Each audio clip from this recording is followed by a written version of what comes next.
The sky bled crimson as the sun sank low over the prairie, casting long shadows across a land too dry for spring. Wind swept across the plains like a whisper of something forgotten. Dust hung in the air, thick and bitter as old coffee grounds. The only sound came from the dull thud of a shovel biting into the earth. Levi Boone wiped sweat from his brow with a dirt-stained sleeve. His hands, once strong, now shook as he tossed another heap of soil. Before him lay a broken horse, ribs, sharp beneath skin, eyes glazed over, one of his last. He knelt beside it, hat pressed to his chest, lips moving silently in prayer or apology. He buried it with more care than most men would bury kin. "A man can survive anything," he muttered, voice hoarse, eyes on the blazing horizon until the land stops answering. Boone Ranch, once a name whispered with respect, now drew pity, if not mockery. A Civil War veteran with scars deeper than skin, Levi had returned to Texas not as a hero, but as a man seeking peace. In soil, what he found instead was a ranch decaying under debt, drought, and death. His brother Samuel had kept the place afloat while Levi fought at Shiloh and Gettysburg, but cancer didn't care about loyalty or bloodlines. When Levi came home, Sam had only weeks left. In those final days, the two sat on the porch watching the horizon and talking in the old way. Slow, careful. "Don't let Boone Ranch die with me," Samuel whispered before the end. Levi made a promise, and promises on Boone land were sacred. Now the barn leaned like an old drunk. The windmill spun wild and useless, the well below dry. The cows, those that hadn't wandered off or dropped dead, bawled weakly in the heat. The bank circled like a buzzard, pecking at what little was left. But Levi wasn't ready to quit. That's why he stood under a slanted wooden sign reading Caldwell Horse Auction, hat pulled low, jaw tight. The pen was full of livestock and rough men chewing tobacco and spitting suspicion. He had just enough money to make a mistake. At first, he saw her only out of the corner of his eye, barefoot, wrists bound, eyes wild like a feral dog. The auctioneers. Voice rang out. "Next lot, number 17, girl claims she can break horses, no kin, no papers. Sold by the marshal from Red Fork, charges waived if bought today." The crowd shifted. Some laughed. One man made a joke Levi didn't like but kept to himself. She was young, 18 maybe, tall and lean, with sun-browned skin and a mess of dark hair falling across her face. Her lip bled from a split. When a handler moved too close, she lunged like a cornered cat, biting his forearm. He cursed and swung at her, missed by inches. "Too wild for man or marriage," the auctioneer drawled. "But hell, maybe you need something like that on your land. Anyone." Silence. They whispered about her. Said she was raised in the hills by outlaws. Others claimed she came from a traveling show, could ride bareback, shoot, even speak Comanche. Whatever the truth, she didn't flinch under their eyes. She didn't beg either. That made Levi pause. He looked in her eyes and saw something he recognized, raw defiance wrapped in bone-deep tired. $5, Levi said, loud and flat, heads turned. "Sold," the auctioneer barked, almost surprised, to the man with more guts than sense.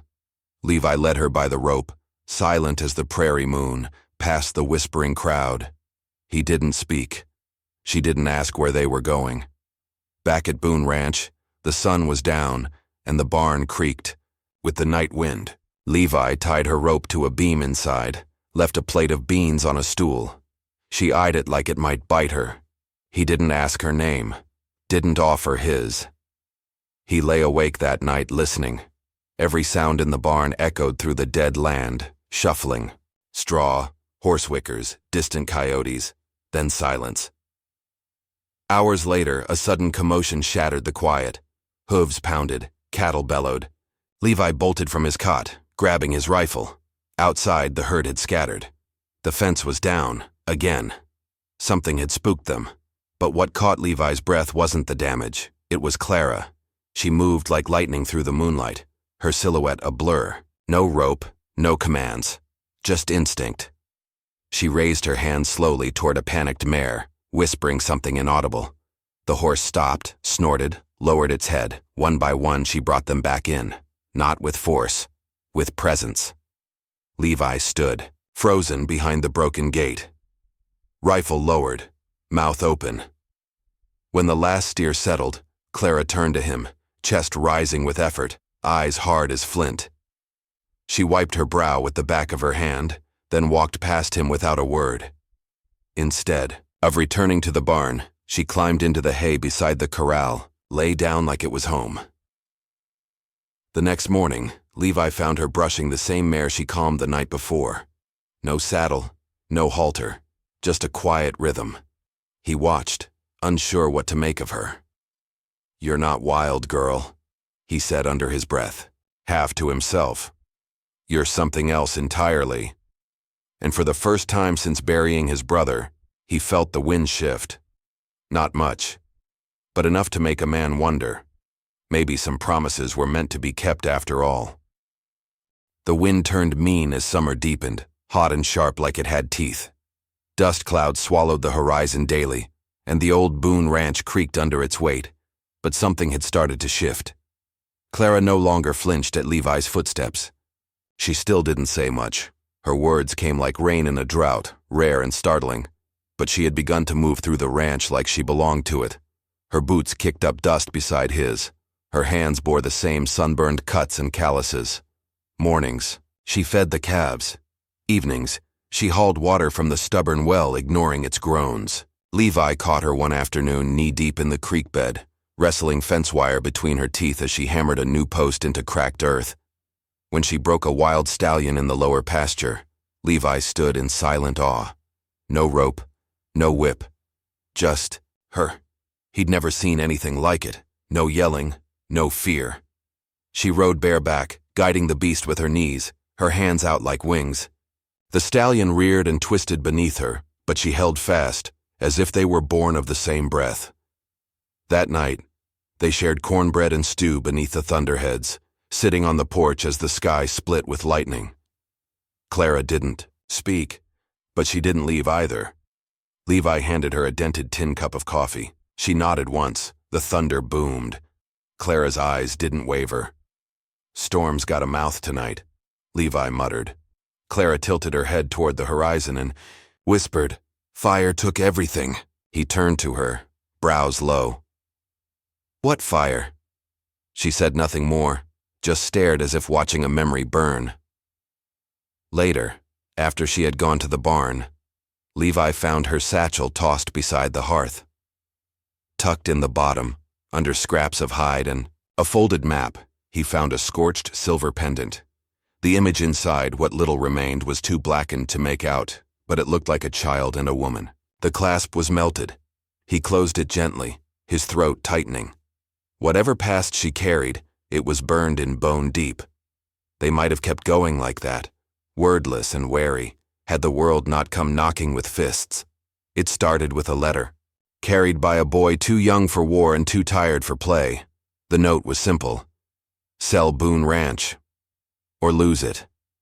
The signature was a name Levi knew too well: Eustace Tillman. Land baron. Former cattleman turned railroad parasite. He wanted the land for a spur line, easier passage to the new mines in the west. Levi crumpled the paper and tossed it into the stove, but words weren't the only thing Tillman sent. A week later, 3 riders showed up uninvited. They circled the ranch slow, rifles slung easy on their hips, eyes full of bad manners.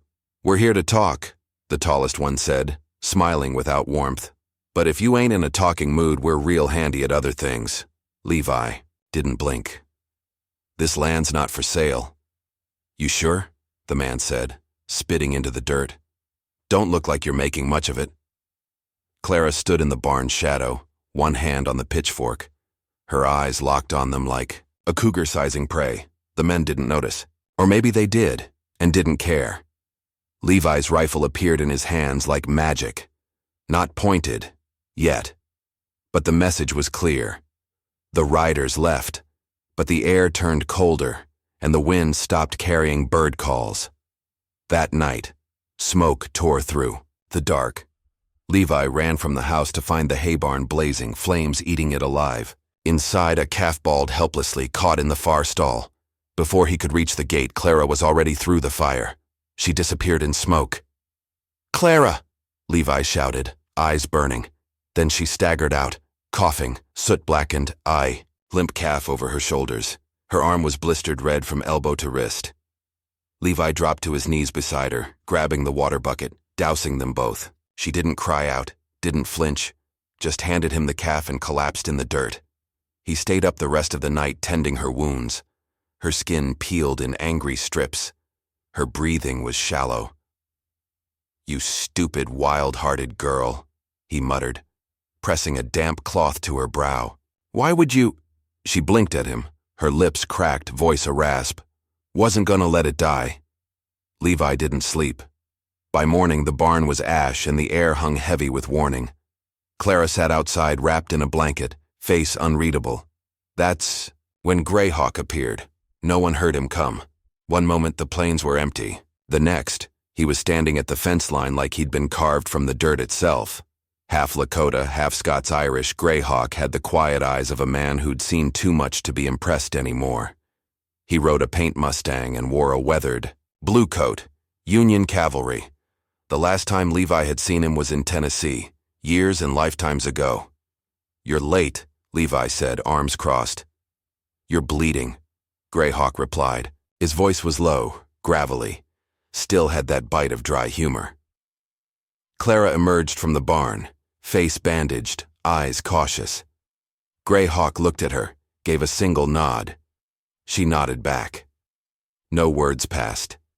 But something settled in the space between them. Understanding, silent and solid, Levi watched uneasy. "You know her?" he asked. "Not yet," Greyhawk said. "But I see her." "What do you see?" Greyhawk looked out over the ranch at the broken barn, the charred ground, the storm clouds massing on the horizon. "Someone who's not going to run when the flames come again." He turned his horse. "They're coming back, Boone, and they won't talk next time." That night, Levi sat by the porch, lantern low, rifle across his lap. Clara sat beside him, shoulder to shoulder. "Why stay?" he asked finally. "Why fight for this place?" She didn't answer at first, just watched the dark stretch wide before them, endless and uncertain. Then she said softly, "This is the first place I've ever wanted to stay." Levi didn't respond, not with words. He looked at her, really looked. And for the first time, he didn't see a wild girl. He saw someone who'd fought their whole life just to belong somewhere. She rose and walked out into the yard. The old ranch gate stood crooked, swaying in the breeze. She reached out and touched it, fingertips resting on the wood like it was sacred. A gesture small and quiet, but it said everything. She had claimed it, not with words, but with fire. In the distance, the faintest curl of smoke rose against the twilight sky. Too far to be a chimney, too thin to be accidental.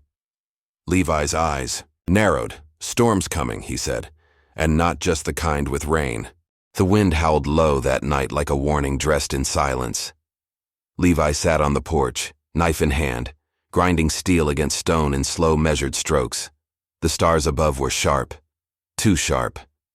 He could feel something in the air, like the sky was holding its breath. The rifle leaned beside him, every chamber checked, every round ready.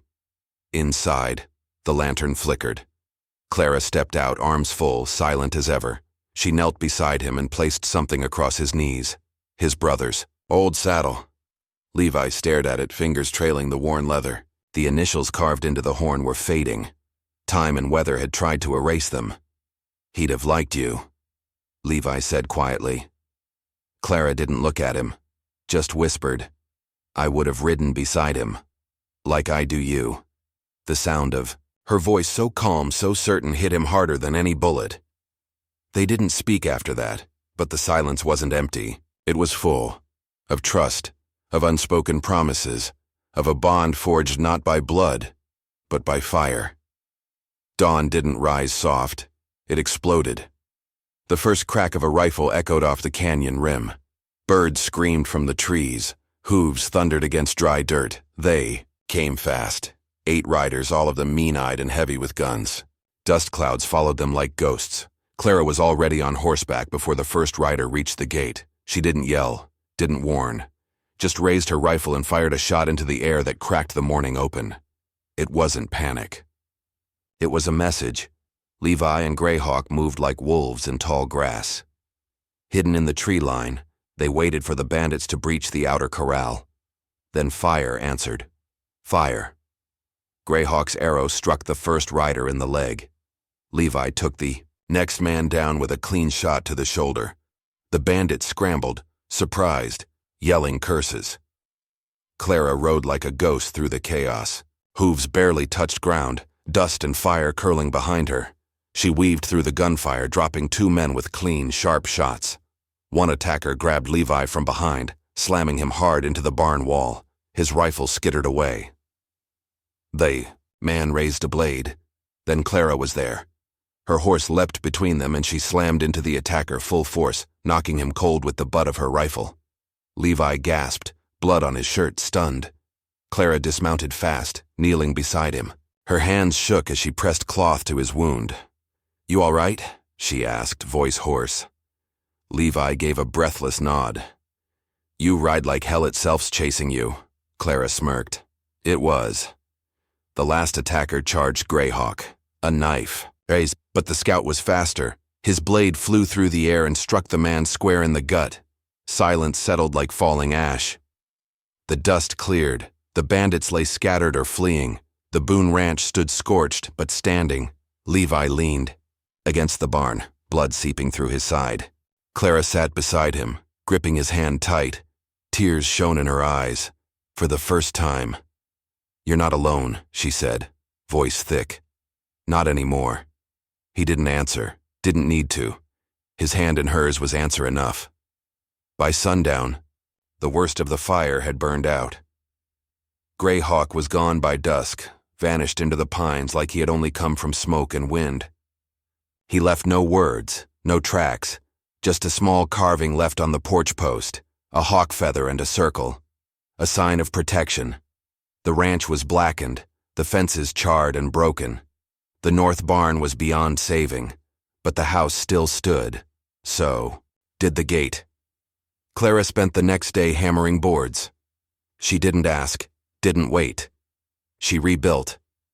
Levi came out with one arm in a sling, dragging a bucket of nails with the other. He joined her at the post.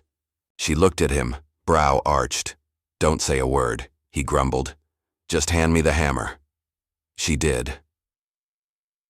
Later that week, as the evening cooled, Levi reached into his coat pocket and pulled out a folded paper.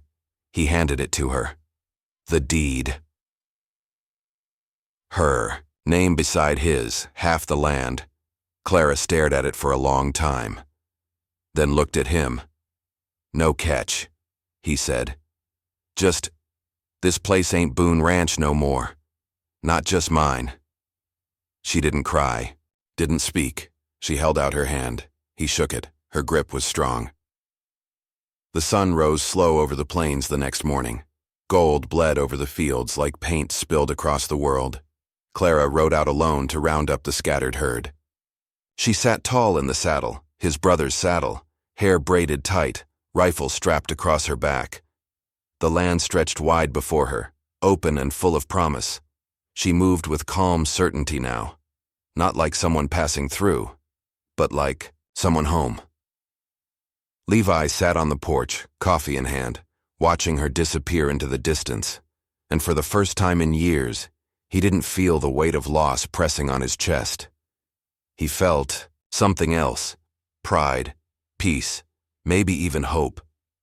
Some people are born to ride alone, but the lucky ones find someone worth riding beside. If this story stirred your heart like it did ours, hit that like button, share it with someone who loves a tale of grit and grace, and don't forget to subscribe for more Frontier Legends every week.